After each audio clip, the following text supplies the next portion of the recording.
Mataram menaklukkan Madiun. Panembahan Senopati selamat sejahtera, hidup mulia di Mataram. Ia sudah berputra 9. Putra pertama, Raden Rangga, sudah tiada. Kedua, Pangeran Buger. 3, Pangeran Purbaya. 4, Pangeran Jayaraga. 5, Juminah. 6, Panembahan Krapyak. Ketika masih anak-anak bernama Mas Jalang. Putra inilah yang diharapkan menggantikannya menjadi raja. 7, Pangeran Pringgalaya. 8, Putri, diperistri Demang tanpa nangkil. Dan 9, putri lagi, menjadi istri Pangeran Tepasana. Sedang Kiai Jurumartani menjadi patih dengan gelar Dipati Mandaraka. Pangeran Benawa dipajang menjadi sultan baru 1 tahun lalu mangkat. Digantikan adik Panembahan Senopati yang bernama Gagak Bening. Rakyat Pajang taat semua. Pemerintahannya lestari, tetapi istana lama tidak mau ditempati lagi dan digeser ke timur. Pagar kota juga diperluas. Di situ ada makam mukmin dari Arab yang juga dimasukkan ke dalam pagar, diambil sawah atau berkatnya. Kota Pajang sekarang berbentuk persegi. Tidak lama kemudian, Pangeran Gagak Bening meninggal dunia, dimakamkan di Mataram, digantikan putranya bernama Pangeran Pajang. Waktu itu Panembahan Senopati utusan ke Giri menyampaikan surat untuk meyakinkan akan kebenaran Wirayatuya atau ramalan ketika Sultan sowan ke Giri dulu. Sesampai di Giri waktu itu, Sunan sedang mengadakan pertemuan dengan para kerabatnya. Surat diterima. Setelah dibaca, Sunan tersenyum. Katanya, utusan laporkan kepada Senopati, jika ingin membuktikan wirayatku, silakan ngeluruk ke Bangwetan atau Jawa Timur. Sudah digariskan oleh Allah bahwa Raja Mataram kelak akan menguasai seluruh tanah Jawa. Bahkan Giri juga takluk ke Mataram. Sebab kehendak Allah tidak boleh berubah. Dibuat zaman berbalik. Gusti jadi kaulo, kaulo jadi Gusti. Buktinya dengan adanya Pajang dan Mataram itu. Utusan segera mohon pamit dan kembali ke Mataram.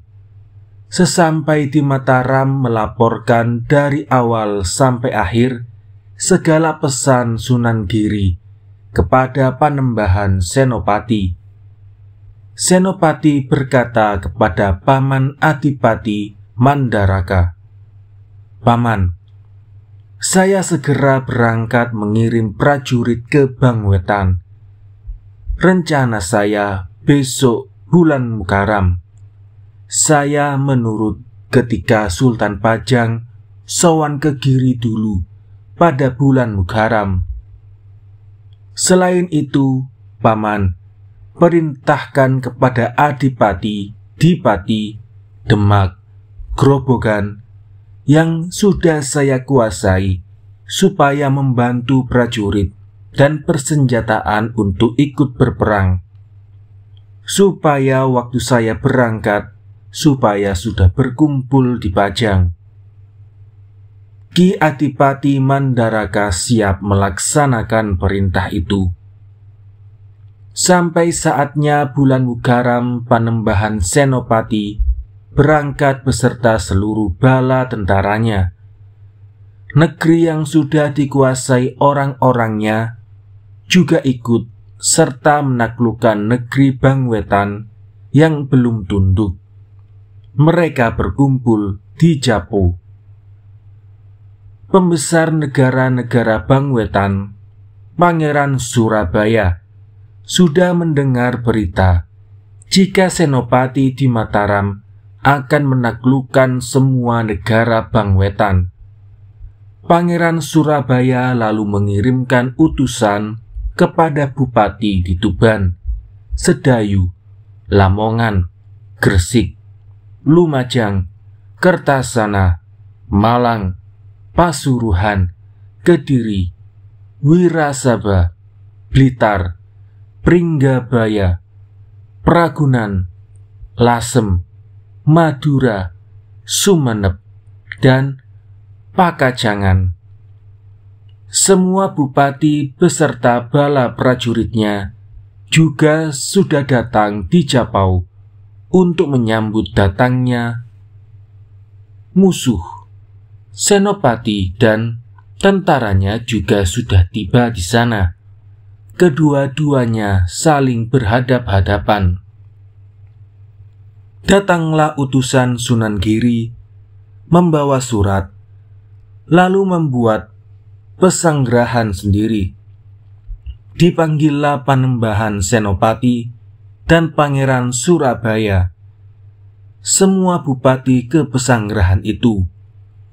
Utusan Sunan Giri berbicara, "Para pembesar semua, saya diutus oleh Sunan Giri menyampaikan surat. Berkenanlah kiranya mendengarkan. Akan saya bacakan. Surat saya, Kanjeng Sunan Giri, memerintahkan kepada anak-anakku, Senopati di Mataram dan Pangeran Surabaya. Maksud kalian mau berperang itu saya tidak mengizinkan, sebab akan mengakibatkan banyak kematian, merusakkan orang-orang kecil. Sekarang kalian pilih salah satu di antaranya, isi atau wadah. Kalau sudah engkau pilih isi atau wadah sesuai dengan pilihanmu masing-masing, segera berdamailah dan bersyukurlah kepada Allah.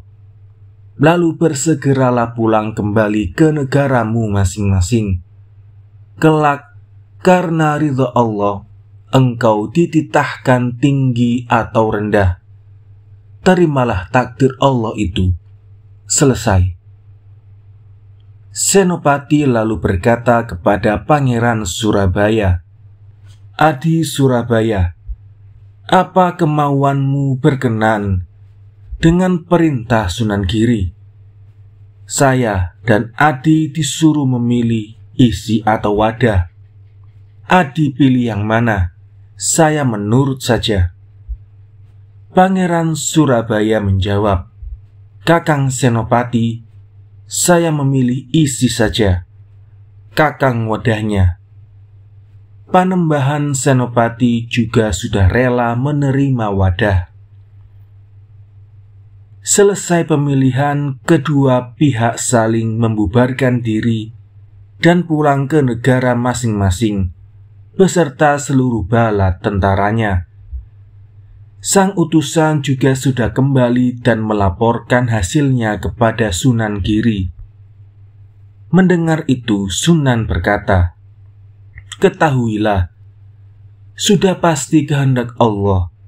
Senopati menerima wadah itu memang sudah benar. Wadah itu negara, isi itu orang-orangnya. Dikala orang tidak menurut kepada yang memiliki bumi, mesti akan diusir."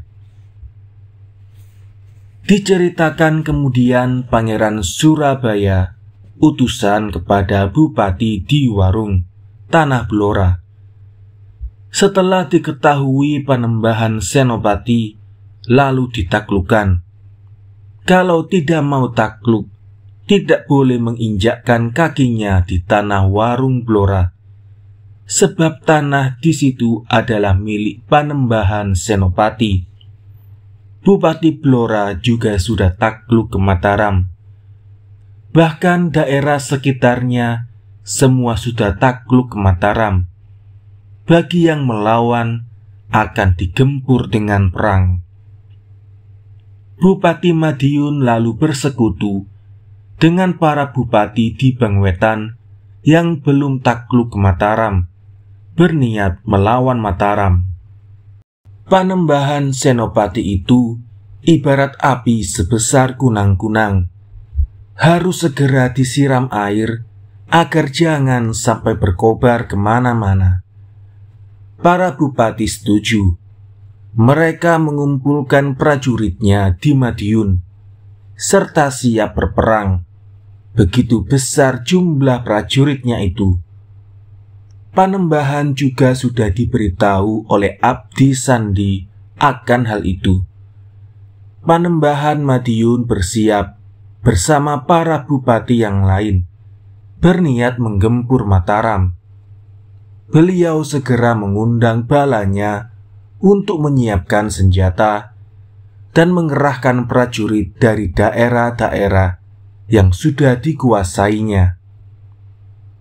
Pada bulan Muharram, Panembahan Senopati, Kiai Adipati Mandaraka beserta bala pasukannya yang sudah siaga berangkat ke Madiun. Barisan berhenti di sebelah barat Madiun, mesanggrah di dusun Kalidadung, dekat Bengawan Madiun. Mereka berhadap-hadapan dengan lawan, dan hanya dibatasi sungai saja. Panembahan Senopati setelah menyaksikan prajurit musuhnya sangat besar, sementara prajuritnya sendiri cuma sedikit, mohon petunjuk kepada Mandaraka untuk mencari akal. Dan demikianlah caranya. Di Mataram ada seorang abdi perempuan bernama Adisara. Begitu cantik rupanya. Kata Panembahan kepadanya, "Adisara, datanglah ke kota Madiun. Berikan suratku ini kepada Panembahan Madiun." Isi surat menyatakan bahwa saya takluk. Ini dilakukan supaya beliau hilang kewaspadaannya atau membubarkan barisannya. Selain itu terserah padamu bagaimana merekayasa agar Panembahan Madiun menjadi sayang padaku. Berpakaianlah yang indah-indah dan berhiaslah secantik mungkin, serta naiklah jolang atau tandu. Para prajuritku, Jayataka yang memikul tandu dan membawa kelengkapan upacara berjumlah 40 orang. Jika engkau diganggu oleh para sentana di Madiun, layani saja. Asal tidak sampai di luar batas dan hindari jangan sampai terlalu jauh ke dalam.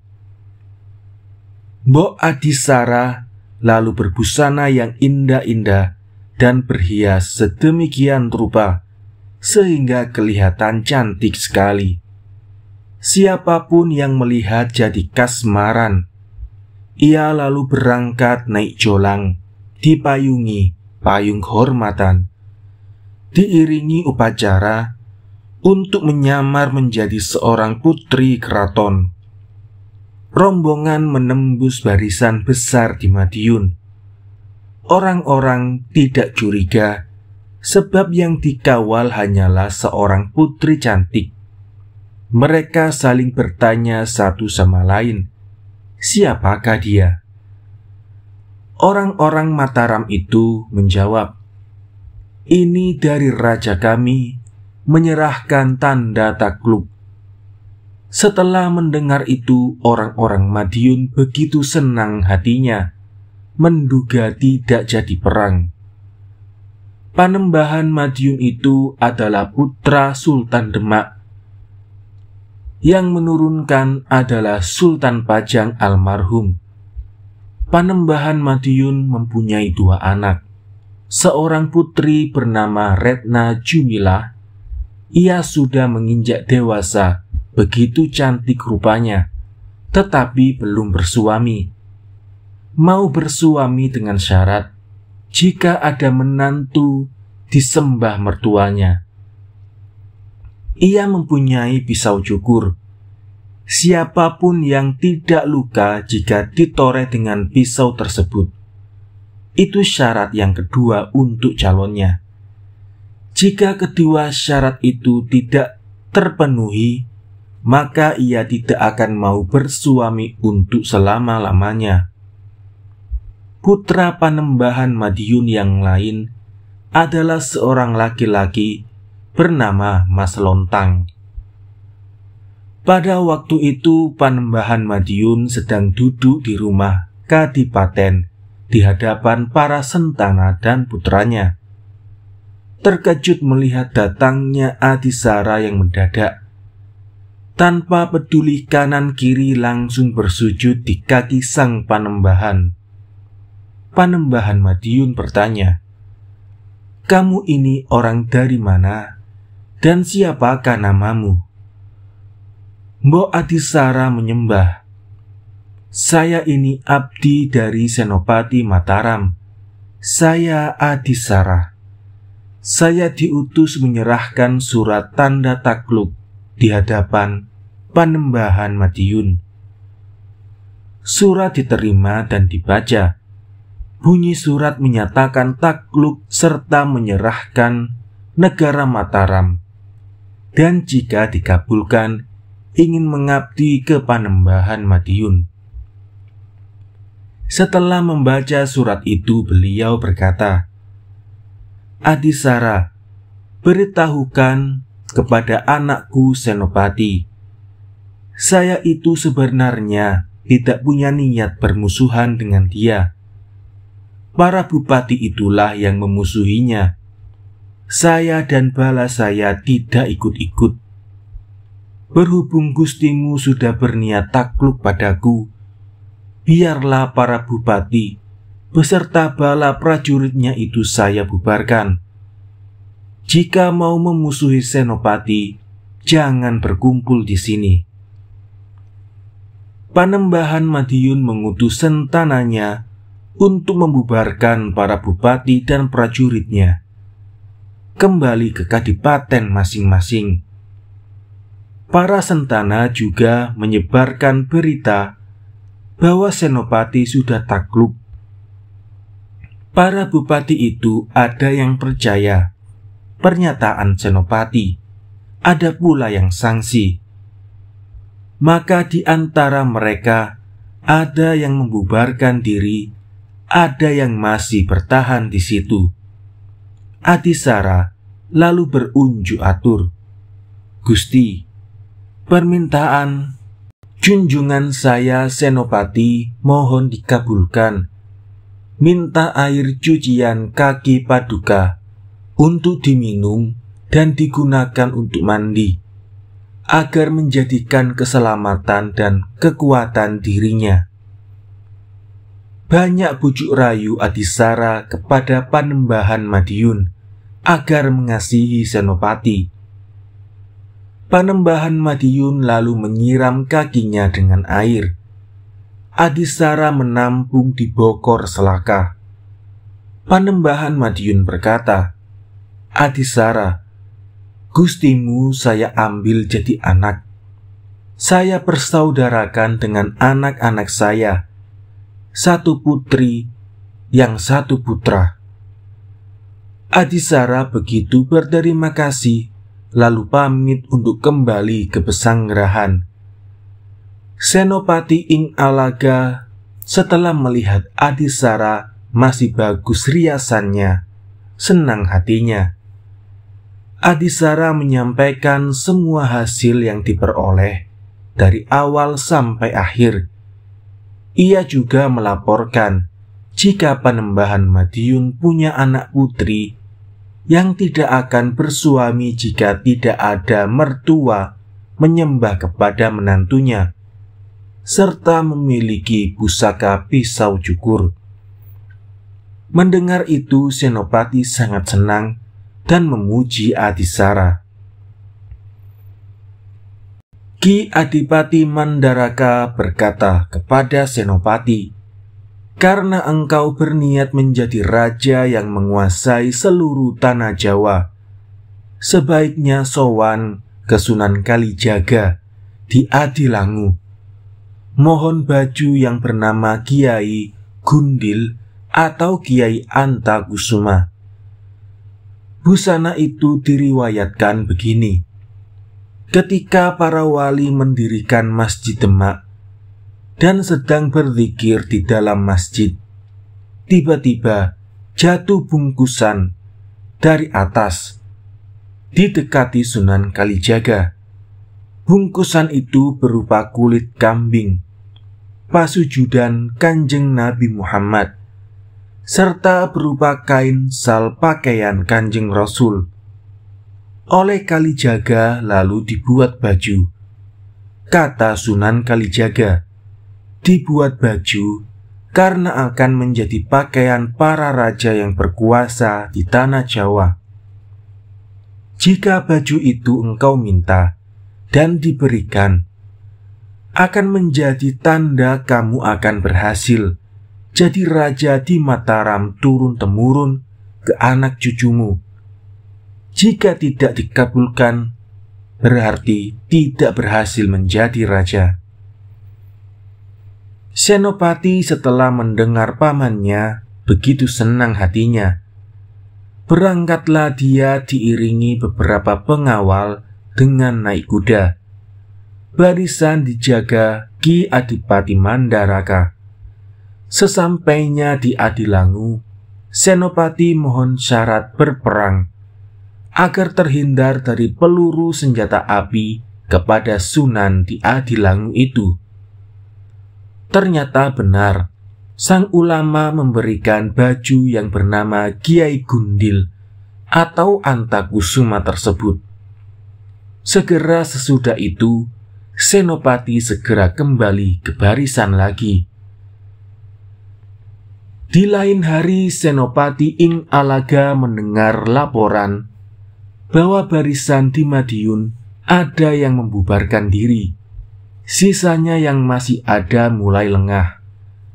Senopati lalu memerintahkan untuk menyiapkan prajuritnya dalam kelompok untuk menggempur barisan Madiun itu. Sudah ditentukan mereka akan tiba di sebelah timur kali, waktu pagi buta. Waktu tengah malam, barisan besar mulai menyeberang ke timur sungai.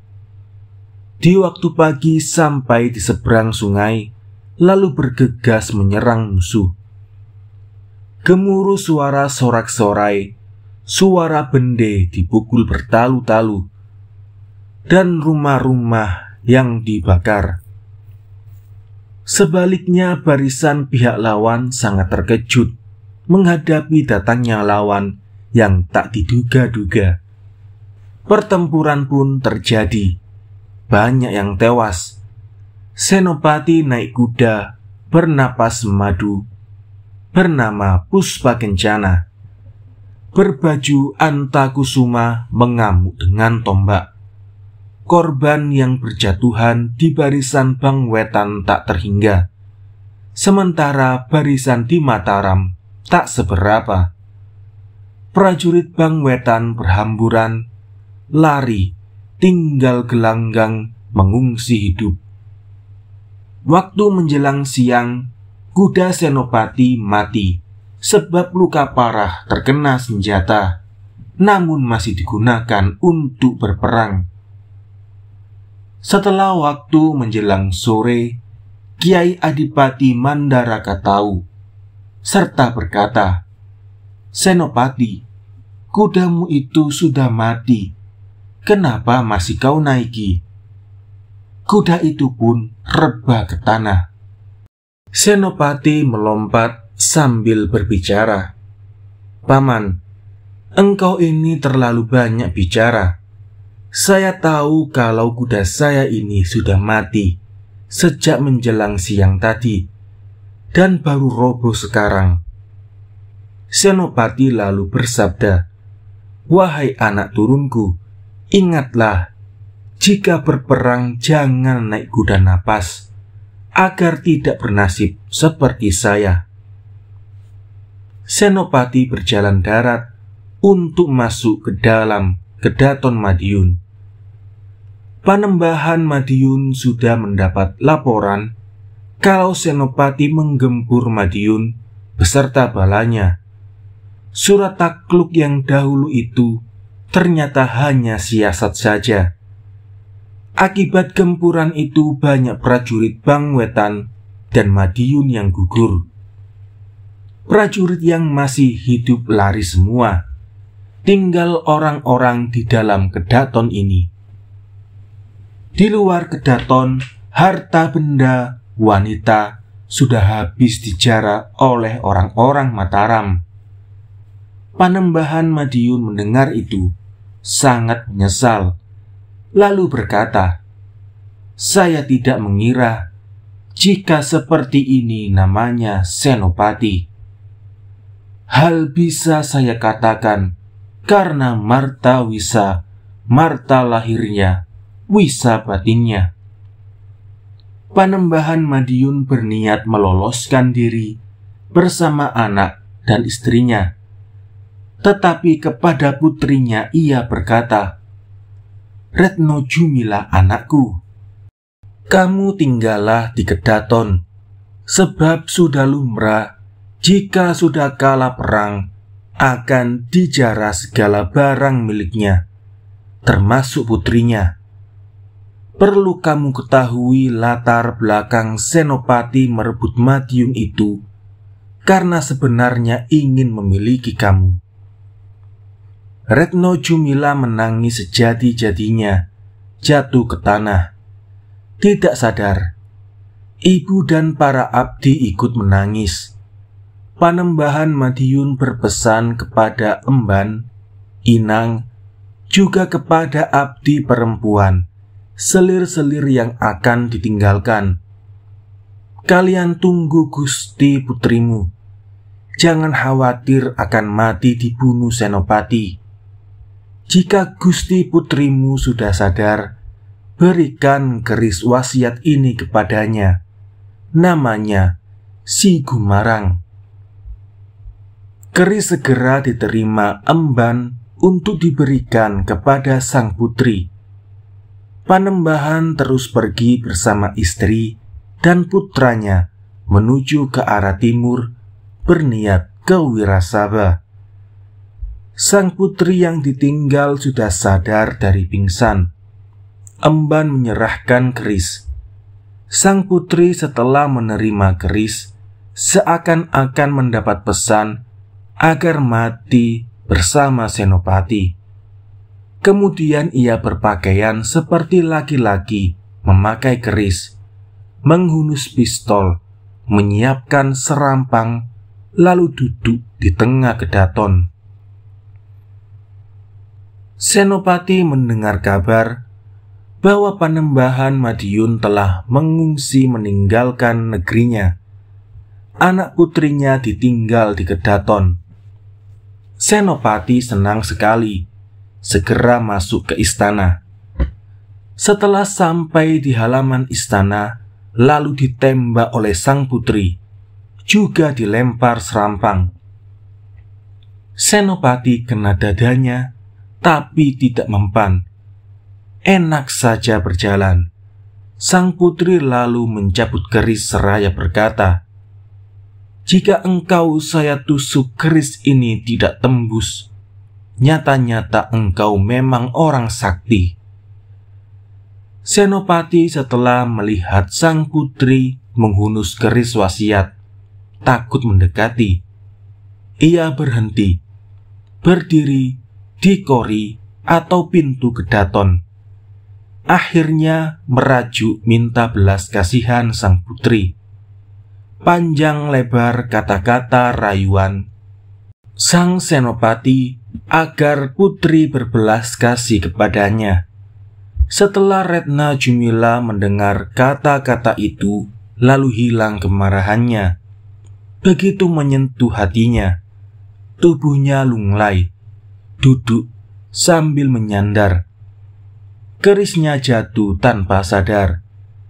Senopati segera mendekat, keris diambilnya, dimasukkan dalam rangkanya lalu disengkelit. Senopati duduk di samping sang Retna sambil merayu. Sang putri lembut berkata, "Senopati, sumpahku tinggal satu. Jika engkau tidak luka saya tebas dengan pisau pencukur ini, saya rela kau timang-timang." Senopati lalu diiris dengan pisau itu, tetapi kulitnya terluka pun tidak. Bahkan pisau itu sampai tumpul tajamnya. Sang putri segera digendong ke tempat tidur, melampiaskan hasratnya. Sang Retna diambil menjadi istri Senopati. Keris wasiatnya diganti namanya menjadi Kiai Gubita. Pagi harinya Senopati hadir di hadapan bala prajurit dan para bupati yang telah dikuasai. Adipati Pati tahu jika Senopati mengambil istri lagi. Sangat sakit hatinya, lalu pamit dengan alasan Pati kedatangan musuh. Dicegah tidak bisa, tetap kembali pulang. Senopati menemui Kiai Adipati Mandaraka. "Paman, Adipati itu pulang hanya alasan saja. Sebenarnya ia ingin berbalik untuk memusuhi saya." Kiai Adipati Mandaraka sangat menyayangkan hal itu. Perjalanan menyerbu lawan untuk menggelar kekuasaan dilanjutkan. Sasarannya Pasuruhan. Istri baru, Putri Madiun itu pun dibawa. Barisan sudah tiba di tapal batas Kadipaten Pasuruhan dan berhenti untuk membuat pesanggrahan di sana. Adipati Pasuruhan sudah mendengar bahwa negaranya akan dijebol Senopati. Adipati ini amat ketakutan, lalu akan takluk saja tanpa perang. Ia bahkan sudah disiapkan harta benda dan Raja Brana untuk dipersembahkan sebagai tanda takluk. Adalah seorang abdi bupati bernama Kaniten. Dia sanggup berperang tanding dengan Senopati. Oleh Adipati ia diperbolehkan. Kaniten berangkat diiringi bala prajurit. Senopati sudah mendengar ada orang yang akan menghadapi dirinya. Senopati berangkat dari pesanggrahan, memakai pakaian serba hitam dan naik kuda, membawa prajurit 40 orang. Semua berseragam hitam-hitam, bersenjata tombak. Di tengah jalan mereka bertemu dengan Ki Kaniten dan ditegur. Senopati mengaku sebagai lurah prajurit Numbak Cemeng, abdi panembahan Senopati yang diutus untuk menghadapi Ki Kaniten. Ia percaya begitu saja, lalu terjadilah perang tanding dengan naik kuda. Para prajurit hanya menyoraki saja. Lama mereka berperang berkuda dengan senjata tombak. Senopati lalu berdoa kepada Allah agar dapat mengalahkan Ki Kaniten. Ki Kaniten terkena tombak di gandunnya, lututnya. Tidak mempan tetapi jatuh dari kuda dan menjadi lumpuh. Otot bebayunya seperti dilolosi, hilang kekuatannya. Ki Kaniten lalu dinaikkan kuda betina pincang tanpa alas duduk di punggung, berkendali dadung atau tali dari serat. dipulangkan ke Pasuruan diiringi oleh 40 prajurit tadi. Sedang Senopati kembali ke pesanggerahannya. Sesampainya di Pasuruan, Kaniten diserahkan kepada Adipati. Dijelaskan sudah kalah perang tanding melawan lurah prajurit Numbak Cemeng dari Mataram itu. Sang Adipati berkata, "Kalau kamu ingin tahu, lawanmu perang tanding sesungguhnya adalah Panembahan Senopati."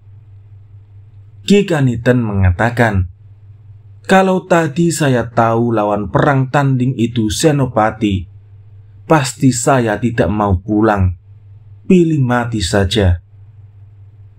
Sang Adipati mendengar jawab Kaniten itu amat marah, memerintahkan supaya lehernya dikapak, namun tidak putus.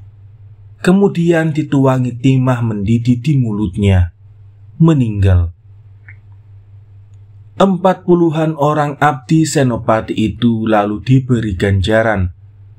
Waktu mereka kembali ke pesanggerahan, Adipati mengikut sertakan utusan untuk menyerahkan tanda takluk berupa harta kekayaan Raja Brana macam-macam. Ia telah menyerahkan Kadipaten Pasuruan kepada Senopati.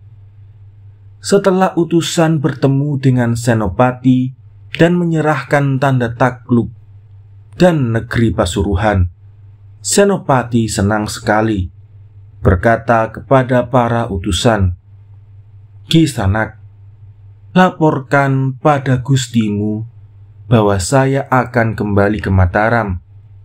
Gustimu tetaplah di negaranya saja.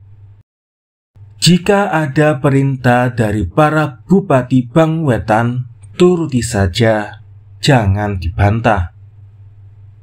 Senopati dengan balanya semua kembali pulang ke Mataram.